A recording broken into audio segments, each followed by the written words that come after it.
لیلۃ القدر یعنی تنگ ہو جانے والی رات، مختصر ہو جانے والی رات، شارٹ ہو جانے والی رات۔ اس کو سورۃ القدر کہنے کی وجہ کیا، اس کو لیلۃ القدر کہنے کی وجہ کیا ہے؟ تو فرمایا گیا اس رات اتنے فرشتے زمین پہ نازل ہوتے ہیں، اتنے فرشتے زمین پہ نازل ہوتے ہیں کہ اللہ اکبر، اللہ کی زمین تنگ ہو جاتی ہے۔ اور صرف فرشتے ہی نہیں آتے بلکہ فرشتوں کا سردار جبریل امین بھی آتے ہیں، اور صرف ایک رات آتے ہیں، ایک رات، صرف ایک رات۔ لیکن یہاں میں بڑی معذرت کے ساتھ ایک بات عرض کرنا چاہتا ہوں لیلۃ القدر کے حوالے سے بات کرتے ہوئے، کیونکہ محفل تو ہو چکی ہے، بہت مختصر سی باتیں کر کے گفتگو کو ختم کرنا ہے اور پھر انشاءاللہ تعالی دعا بھی کرنی ہے۔ یہ لیلۃ القدر میں فرشتے کیوں آتے ہیں اور جبریل امین؟ اس لیے کہ بظاہر زمین سے بہت افضل تو سدرۃ المنتہا ہے، پھر جبریل امین ہر سال آتے ہیں اور لیلۃ القدر میں آتے ہیں۔ اور کیوں آتے ہیں؟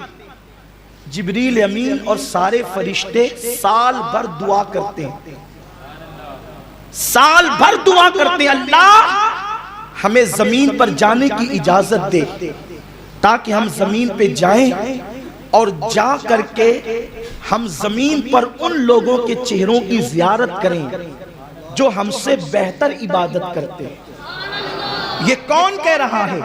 یہ جبریل امین کہہ رہے ہیں، سید الملائکہ۔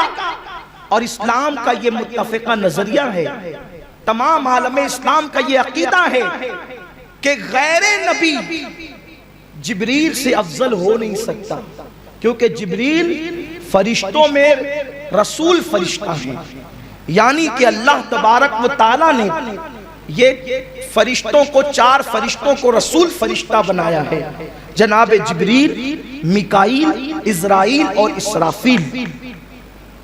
اور یہ لوگ انبیاء کرام کے بعد مرتبہ رکھتے ہیں، لیکن غیر نبی ان کے برابر نہیں ہو سکتا، یعنی جبریل کے برابر۔ اور جبریل امین کہتے ہیں اللہ ہمیں ان کی زیارت کے لیے جانے دے، ان کے دیدار کے لیے جانے دے جو ہم سے بہترین عبادت کرتے ہیں۔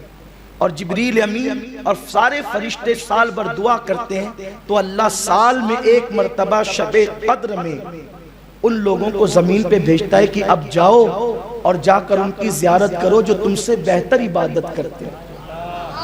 نماز کی اہمیت اپنی جگہ، نوافل کی کثرت اپنی جگہ، ذکر و اذکار کی کثرت اپنی جگہ، میں اس کا منکر نہیں، لیکن شب قدر کا مقصد سمجھنا ہوگا۔ شب قدر میں فرشتے کس کی زیارت کے لیے آتے ہیں؟ سلام ہی حتی مطلع الفجر، وہ سلام کس پہ پڑھتے ہیں؟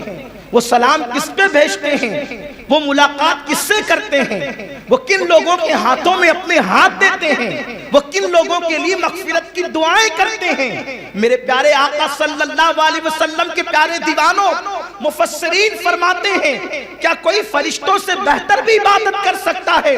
اور جائے کہ جبریل سے بہتر کوئی عبادت کر سکتا ہے؟ ہمارے رکوع جبریل کے رکوع کی طرح نہیں ہو سکتے، ہمارے سجود جبریل کے سجود کی طرح نہیں ہو سکتے، ہمارا قیام جبریل کے قیام کی طرح نہیں ہو سکتا، ہماری تلاوت جبریل کی تلاوت کی طرح نہیں ہو سکتی۔ لیکن جبریل امین عرض کرتے ہیں اللہ مجھے ان کے پاس جانے دے جو مجھ سے بہتر عبادت کرنے والے ہیں۔ تو کیا ہمارا رکوع جبریل سے بہتر ہے؟ ہمارے رکوع میں تو دکان کا خیال، مکان کا خیال، بچوں کا خیال، بیوی کا خیال، افطاری کا خیال، سحری کا خیال، اس کا خیال، اس کا خیال، اور العیاذ باللہ اب تو حالات یہ ہے اپنی نمازوں میں موبائل کا خیال، بجتی ہوئی رنگ کا خیال، ٹون کا خیال، اور واٹس ایپ آتے ہوئے میسیجز کا خیال، کچھ لوگوں کو تو فلموں کا خیال، کچھ لوگوں کو تو دوستوں اور یاروں کا خیال۔ ارے یہ بھی کوئی نماز ہوئی؟ میرے آقا علیہ السلام تو فرماتے ہیں لا صلاۃ الا بحضور القلب، وہ نماز ہی نہیں ہے جس میں دل حاضر نہیں ہے۔ میرے پیارے آقا علیہ السلام کے پیارے دیوانوں، ہماری تسبیح بھی کوئی تسبیح ہے، زبان اللہ اکبر کہہ رہی ہے اور دل میں انانیت کے بت ہے، سب سے بڑا میں ہوں، اور زبان سے کہتا ہے اللہ اکبر، سب سے بڑا اللہ ہے۔ یہ نفاق نہیں ہے تو اور کیا ہے؟ یہ منافقت نہیں ہے تو اور کیا ہے؟ تو مسلمانوں مجھے بتاؤ آخر جبریل امین کو کون سی چیز زمین پہ لا رہی ہے کہ میرے اللہ مجھے ان لوگوں کے پاس جانے جو مجھ سے بہتر عبادت کرتے، اور اللہ انہیں سال میں ایک بار ایک ہی رات بھیجتا ہے زمین پہ لیلۃ القدر میں۔ تو میرے آقا علیہ السلام فرماتے ہیں وہ عبادت وہ ہے جو فرشتوں کے بس کی نہیں ہے۔ فرشتے ان عبادت گزاروں کو ڈھونڈتے ہیں۔ کون عبادت گزار؟ جو بیماروں کی عیادت کے لیے جاتے ہیں، ان عبادت گزاروں کو ڈھونڈتے ہیں۔ فرشتے ان لوگوں کو ڈھونڈتے ہیں جو اپنے منہ کا لقمہ تر اپنے منہ سے روک کر کسی اور کے منہ میں ڈال دیتے ہیں۔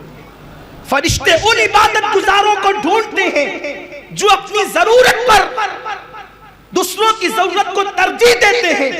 فرشتے ان عبادت گزاروں کو ڈھونڈتے ہیں جو لوگوں کا دل زبان سے شعلے برسا کر کے توڑتے نہیں ہیں بلکہ پھول برسا کر کے جوڑ دیتے ہیں۔